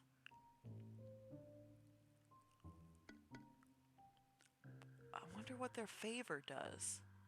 I mean, realistically, the favor of the Fae is not entirely, yeah. Make her feel at home. Favors are not eternal. Okay, so we're gonna continue. Yep, we're throwing in a drop of blood. It's the salt, you see.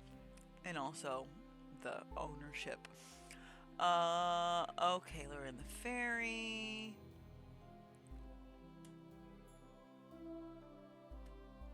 I know that's the same as last time, but it seems important. Something's happening. Yes, show me what Legali looks like. Oh. She's changed in the night.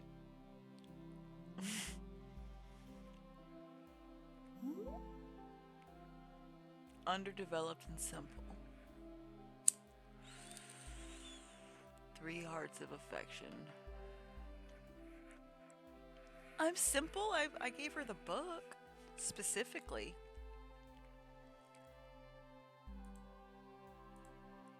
She was growing some extra limbs and a bit more ambulatory.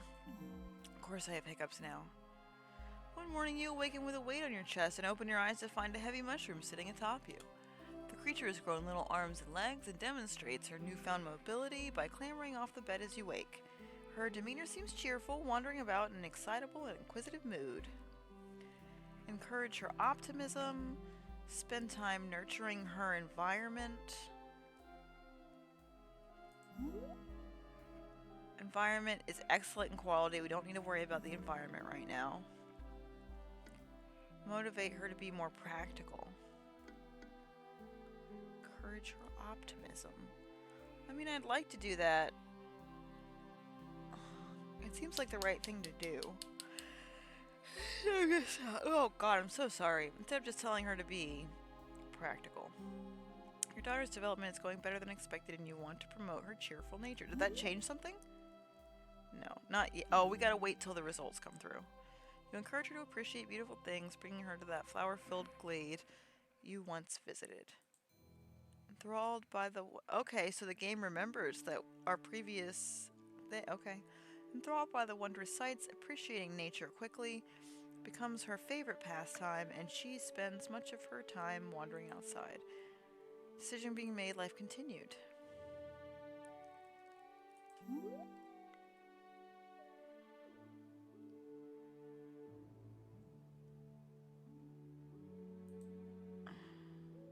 Okay.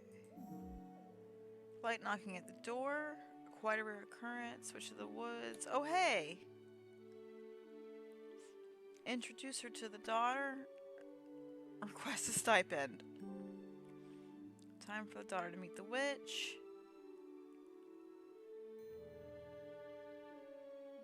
Wonder if they made some sort of connection. Same thing. Harsh weather taking toll on your garden and your entire harvest has been lost. Weeks worth of food and labor has been rotted and destroyed. Without immediate action, you and your daughter will be in trouble later down the line. Till the garden again and start over from seed. Make your daughter tend to the plants. Times are tough. Offer your daughter some old food. Maybe she'll like it. It's lost for now. No, no, no. Everything. Everything for the daughter. No use crying over ruined crops. You simply make adjustments to your garden. There'll be less variety this season, but you'll live to see it. That's what matters. Damn straight. Huh? Something's happening. Oh, your daughter has changed in the night.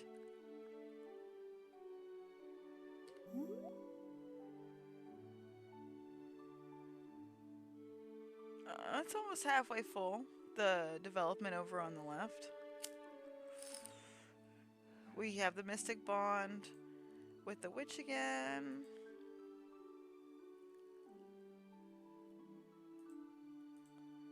We're a bookworm. We've been taught to read. And yeah, eventually the witch will come for us. Okay. Man, we didn't get any hearts for working our app. Never mind. One morning, you notice that your daughter is nowhere to be seen. After an hour of searching the nearby area, you find her walking in a nearby meadow. To your surprise, the creature had now taken the form of a young girl. You feel relieved to confirm that the witch hadn't betrayed you. I mean, this isn't our first rodeo. The first one grew into a girl, and even though that girl eventually evaporated, or melted, or whatever, you know, she did exist for a time. Nisreen, the older sister of our current mushroom daughter, Layala. Okay. Oh, I'm sorry. I'm loading my one-hitter. I've been playing for a while. Gonna have a bit of a pick-me-up so I can still be funny for the last few minutes. Okay. Oh, my eye itches.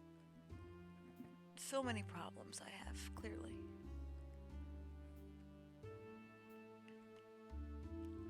To your surprise, the creature had now taken the form of a young girl. You feel relieved to confirm that the witch hadn't betrayed you. At your approach, she turns and grins at you excitedly before continuing to appreciate her surroundings. Sit and watch her play, buy her a nice gift, tell her it's time to go home. Now is the time to buy her a present.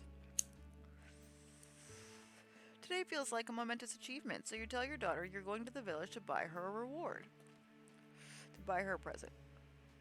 She jumps up and down excitedly, and the two of you head back to prepare for the trip into town. Your daughter thoroughly enjoys the outing and lovingly clutches the stuffed toy she picked out at the market. Decision being made, life continued. It's pretty full now, and we have high affection. Okay. A flock of hungry birds have been harassing both your crops and your daughter. In fact, they've become quite the nuisance. Ignore the birds, use some food to feed the birds with your daughter. We don't have a lot of food. Fetch your bow and hunt the birds. Purchase some poison and forcibly evict the foul sky rats. Damn. They're attacking her for sure. Then I guess I'm gonna feed them to her. Oh, I don't have that much food, but... Oh, it doesn't say what season we're in.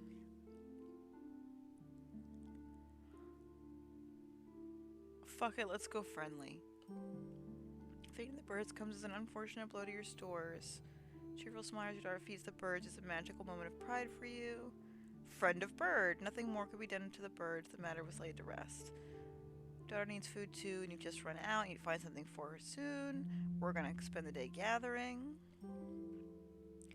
Okay, foraging and digging. Little hard. Okay. An end? One night you find yourself struggling to sleep. Your mind wanders as you consider your current place in life. Bird friends unite! Yes, the League of Extraordinary Birds. The League of Extraordinary Birdlemen. I gotta workshop it, but there's something there. One night you find yourself struggling to sleep. Your mind wanders as you consider your current place in life. You've lived peacefully with your daughter for many moons. Initially it was strange. Well, it never stopped being strange, but you were always thankful for the company. Besides the affection... Stop. Besides, the affection you felt for her was like any parent would feel toward their child. That was normal, at least. Your thoughts turned to the concept of time, particularly how you were once alone, and how you were afraid that you will be again someday. Your daughter has had more and more curiosities about the outside world. It's only a matter of time before she wants to strike her own path. You hope you will be fulfilled now. You hope you've done enough. Ultimately, find comfort in what you've done. You may have had many failures in your life, but there's one thing you know you can die proud of. And a new beginning. Telling the recluse that you wanted to see more of the world wasn't an easy conversation. As they grew older, you worried about leaving them on their own. Thankfully, your concerns were unwarranted. They were happy that you had grown enough to want to move out. They even offered to help you build your own home close to theirs. You were welcome to visit anytime, obviously.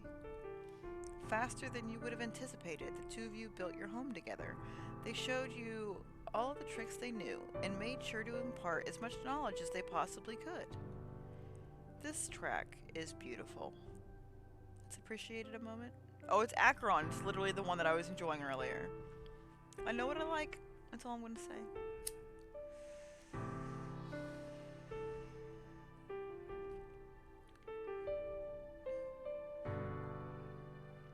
Okay.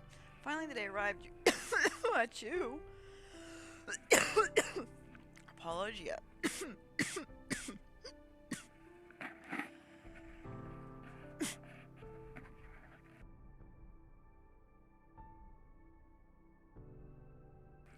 Oh, you're welcome. It's a beautiful song. Oh, gosh, the sniffles. You were scared a little, but also excited. It felt like a new chapter was just beginning for you. Yeah, we had a loving parent, and I think one of our things is that we're fluffy? Elegant turquoise tuft. Very fluffy is the only trait that we have. You are covered in pillowy soft tufts, lush and comfy. We're 20 damp, increased by a good soak or by a melancholic moment.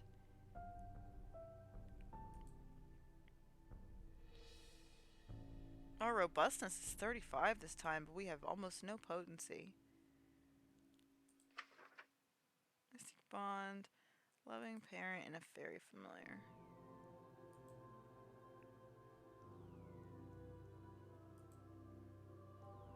These are your parents.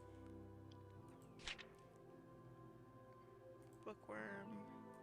Friend of bird, you've been kind to birds. They always remember that. And a young adult.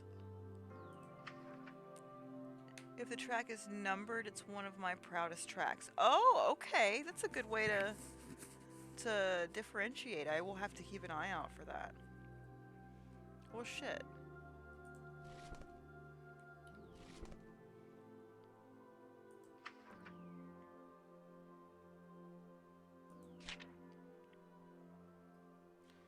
Okay, so the main songs are not numbered.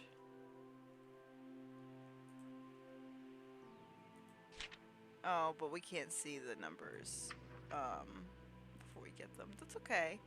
I'm gonna find more songs. Yes, I picked the sheet music.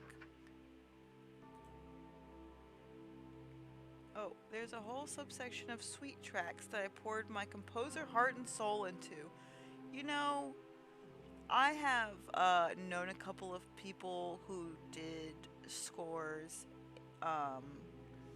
for small productions and like B movies, and watching the process of like having the kernel that you start with as your inspiration and like the layering as you think of new things is just really magical to me.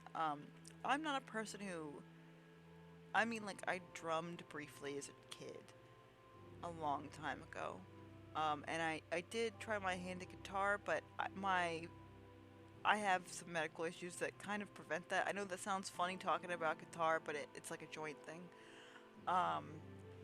So I've always been a dancer, and that's how I experience music. Most of the tracks in this game so far, I'm seeing like very, what am I thinking of? Fundamental, like tracks like this specifically. Fundamental ballet forms, holding the pose, energy in the muscles. But it's not like they're all inaccessible like that, right? That's just like the floaty feeling that it gives me. Alright. So as of chapter 3, we are playing as our new baby Mushroom. Layal, who is a turquoise tuft. We are going to save here for the evening because it has been 2 hours. We're definitely going to be continuing this next week. Same time, same place. Twitch.tv/CommieSpriggin at 8 p.m. Eastern Standard Time. I forgot what time I stream for a full 5 seconds just now.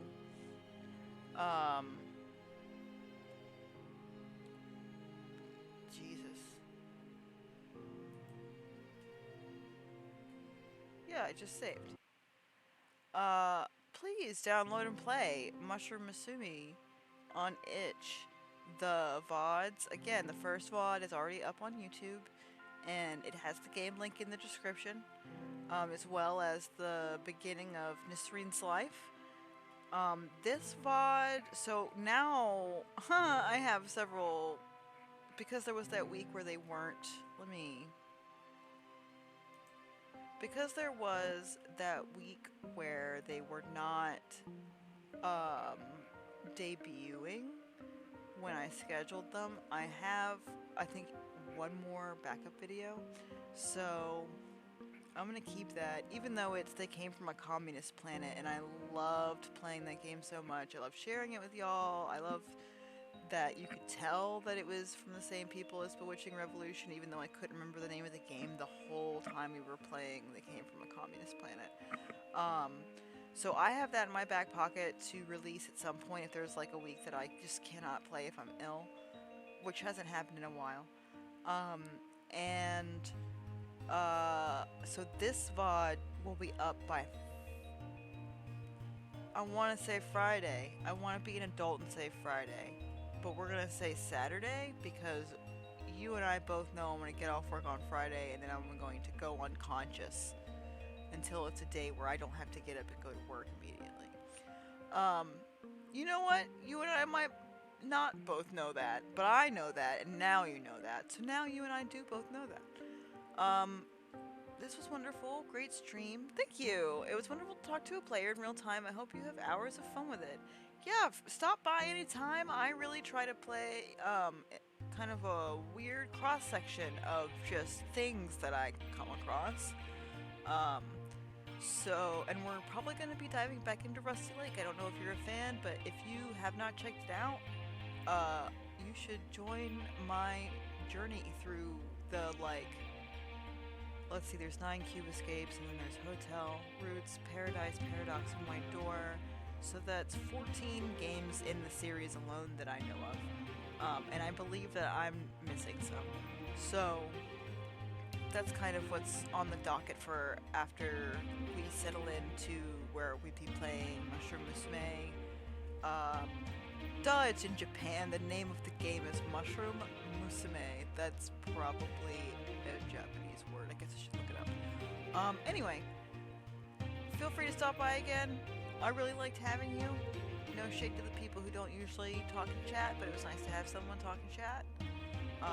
Again, I can't say anything. I'm a serial lurker. There's people I've been following for years who have no idea I exist. Be good to each other.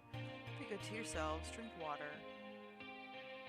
Musume means daughter. Okay. I took Japanese for like a year and a half in high school and I sat fluency for it. But again, that was 20 years ago. I remember the German much clearer, but I took that for 6 years instead of 2, and I took them at the same time, so you can tell which one really took root. You have a good night as well. Alright everybody, follow me on Twitter, Twitch, and YouTube at CallMeSpriggan, and I do accept tips, ko-fi/SPRIGGAN. Be good to each other, be good to yourselves, drink water, and do something nice for someone this week without expecting anything at all in return. Even if the thing that you could be expecting in return is just that you want them to like you. Do it without caring if they're gonna like you. Just do it because it's the right thing to do. Alright, kittens. I love y'all very much. In a, platonic sort of way.